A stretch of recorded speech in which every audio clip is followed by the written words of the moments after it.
आपल्या राज्याचे मुख्यमंत्री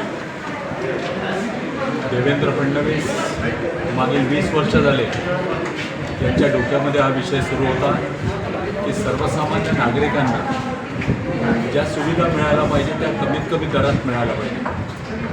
प्रत्येक शासन आपल्या माध्यमातून आपली व्यवस्था उभी करत असते। मग मेडिकलमध्ये असो, एम्समध्ये असो अथवा मेयोमध्ये असो, या व्यवस्था उभ्या आहेत, परंतु उभ्या असताना देखील वेटिंग लिस्ट जी आहे ती एक महिन्याची, दीड महिन्याची वेटिंग लिस्ट आहे आणि त्यामुळे अशा पद्धतीच्या व्यवस्था जास्तीत जास्त मोठ्या प्रमाणात केल्या पाहिजे।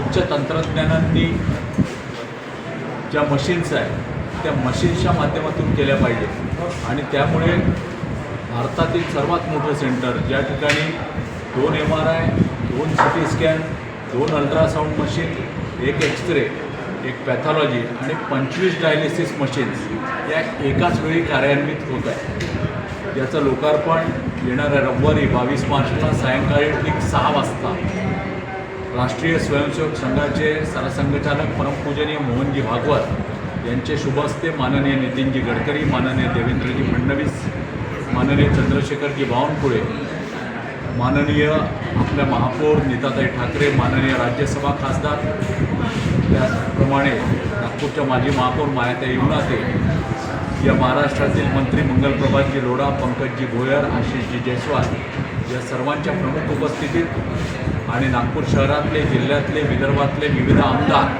लोकप्रतिनिधी यांच्या सर्वांच्या प्रमुख उपस्थितीत होण्याचं हे निश्चित झालेलं आहे।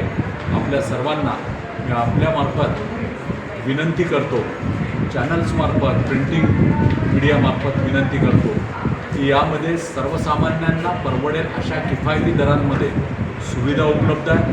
असं म्हणायला हरकत नाही की जवळपास शासकीय दरांमध्येच या सुविधा उपलब्ध आहेत। त्या सुविधांचा वापर सर्वसामान्य नागरिकांनी करावा हीच यावेळी आपल्या सर्वांना प्रार्थना करतो।